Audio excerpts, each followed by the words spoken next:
Good morning, everyone. In our Gospel reading today, which is from Mark's Gospel, chapter 9, verses 14 to 29, we find Jesus being in a situation where he is required to exorcise a demon or an evil spirit from a young boy. And when he achieves that, the disciples say to him, "Lord, why couldn't we do it?" Because they'd been running around the place, well, not quite running, but they'd been going around and also healing people and driving out evil spirits. But this one, they couldn't do it. And Jesus said to him, well, you know, there are certain spirits that need to be dealt with in a different way. And particularly this one needed to be dealt with a lot of prayer. Now, it raises the issue in terms of exorcisms and driving out of evil spirits. You know, does that still happen these days? Well, the reality is yes. There are still evil spirits with us. If we think about the origin of Satan and all the evil spirits, if we have a look in the book of Revelation, chapter 12, verses 4 and thereabouts, you will see that Lucifer, who became the devil, took with him 1/3 of the angels of heaven. Now, some people have speculated what that 1/3 could actually amount to, and some have said it could be millions.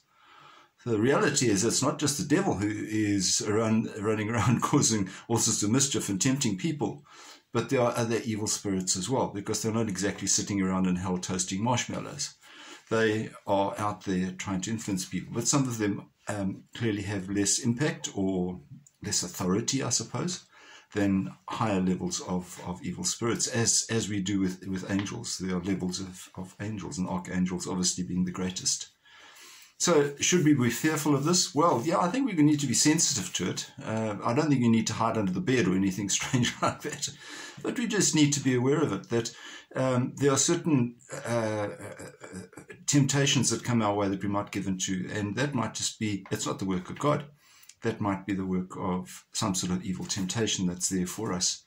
It's not driving us to be satanistic. Is it driving us to a stage where we need to get an exorcist? Probably not.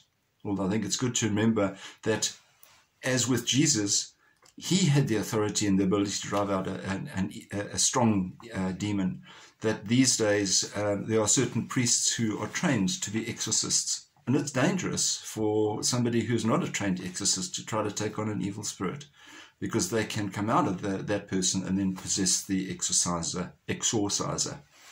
So anyway, should we be scared? No. We must be faithful and we must be strong. Keep God with us always. And that will be the strongest ammunition or the strongest armor that we need to counter any kind of evil. Hopefully I haven't depressed you for the rest of the day. Have a good one. And we'll see you again. God bless. Bye-bye.